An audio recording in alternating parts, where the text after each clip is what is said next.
ekene m gị Igbo ndị ọma na-ege m ntị ebe ọ bụla na-enere m asị m ụtụtụ ọma efifie ọma uhuruchi ọma mgbe ọ bụla iji na-afọ vidiyo anụnwa asị m ka ọ dịla onye ọbụla na mma.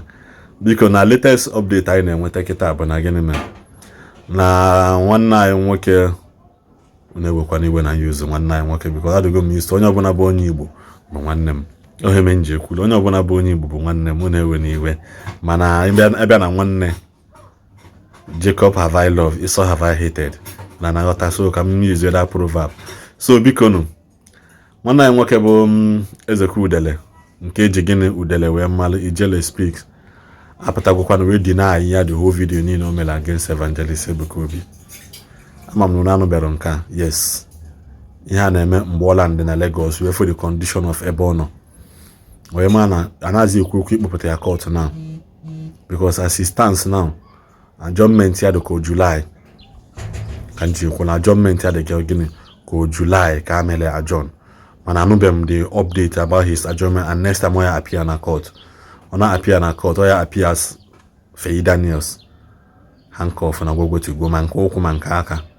So ka update si elute ya ntị ụrụ mana nna aga atọ ntị m na ana n'ụdị ihe anụnwa yes update na-elute ya ntị na mọbịagwebe dị na ya all the whole selemense all the whole akọ ekweghị ekwe ndị kwe ma ndị ekwe na all the whole video niile o mere about Evangelist Ebuka Obi dị na again no cloning na na ndị ilu ya na-achọ ịlapụta ya biko si gbatali ọsọ enyemaka na onye mma aka ya esi wee nwe ike fish out the perpetrators of that act being cloning him in order ka e wee mee video not to destroy his image si biko si nyele ya aka wee na-asị hoo ha all this video niile am post go na channel a all this video niile Udele mee na ngwa nobody cloned Udele eme ha wele brain mmadụ na-egwu egwu ha fugo na okwu echegali ya na okwu adagali ya na instead of for you to come out and tell your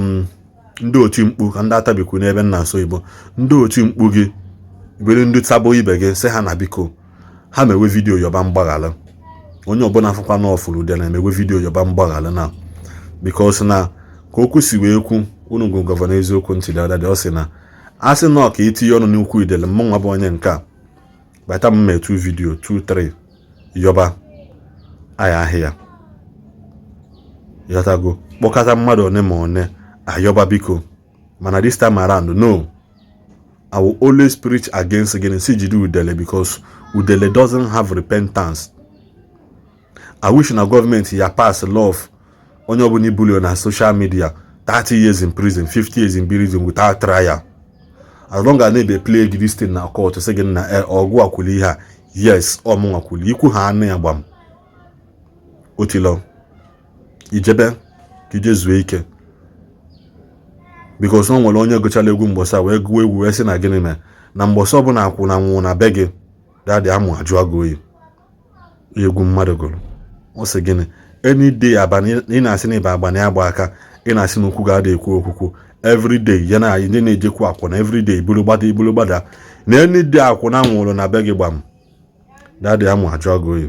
So as it stands like this now okwu Udele abana n'aka ndị ka ike na je kpọọ ndị otu ya kpọọ anụ ọhịa nke ọzọ ahụ ikwuru Igbo ahụ nọ London UK na-eme video you know si gba na makwa ama na should go and beg them and begin to ask for forgiveness because na Udele abana na one of the dirtiest prison nọ na Nigeria because none of them can be able to go there. Nyanwa na-eme ihe anụ how many times ka o je go court apart from 2 times I je court mgbe ada Udele eje court or appear or na the second day oyefe green bịa na the third day oyefe white bịa na mgbọsa transfer to kefi that's 2-3 times ka ndị otu eje go there. The rest ndị na-apịa na court bụ ndị gịnị ndị na-achọ ikpe mana ọ ya nwasị na gịnị na ya ekpegide ikpe na court na okwu a ebi na court. His words are being used against him. His words are being used against him. Because na gịnị ihe onye kwutere n'ọnụ ka eji wee mee ya ikpe. Bịa i comment ya dachi ya comment gị ma block wa ụsụ. I comment ya again block wa ụsụ. Betago kan block kene nwa n'ozu efi oti ya ka block wa nne gị nwụkwa nna gị nwụkwa gogo to the extent that na one thing about Igbo na asị gị na Igbo really love them. Ebe ya nọ ma na ndị Igbo fụrụ onwe ha n'anya bụ na n'ọlụ obodo Igbo ọ n'ọlụ mba ọzọ nwee problem.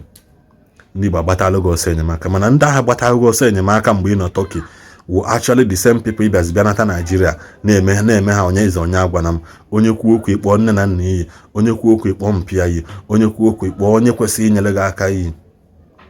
I always tell people, never you insult anybody not in power ekwesịrị inyere gị aka. Except you need to decide ya n'ụwa God that he doesn't need anybody. You know what?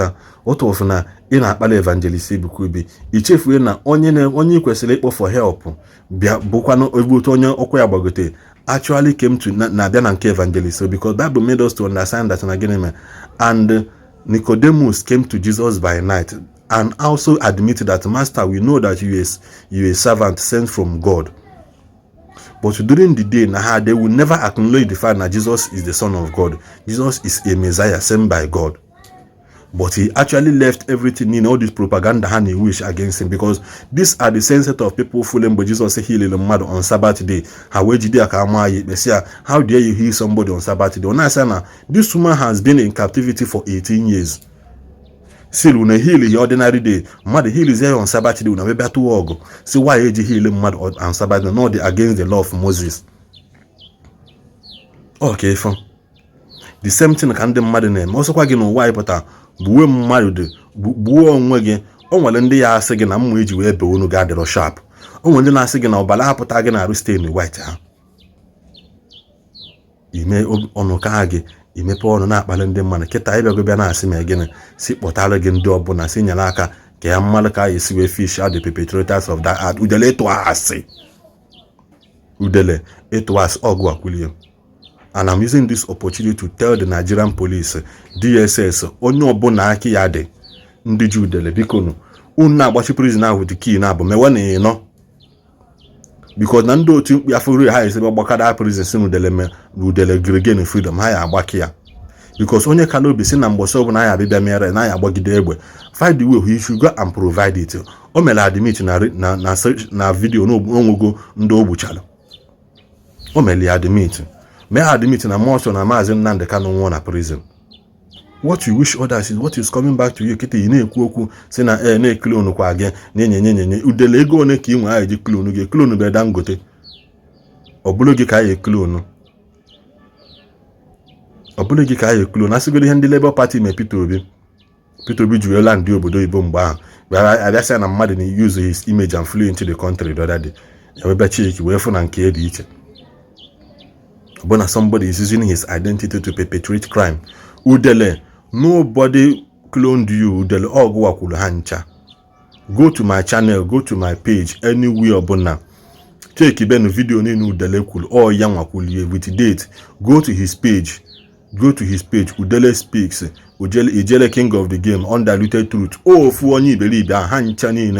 Okay, abona go akulu. The whole 3 page ni post the same thing. I clone gidego clone ego to 3 pages na post the same thing. Biko no si jide no udele. And I'm begging all Igbos biko. The agenda is Maazị Nnamdi Kanu pụta. Let Igbos be happy for once. Ka ịdị kene happy chefu ha n'ọhịa nwa bụ udele. Anyị chefu ya maka ya. Chee na echiche ka mmadụ. Hụ ha jiri shie ni ya ike. No forgiveness, no mercy. The same thing kwa ka nna agwakwa e-money.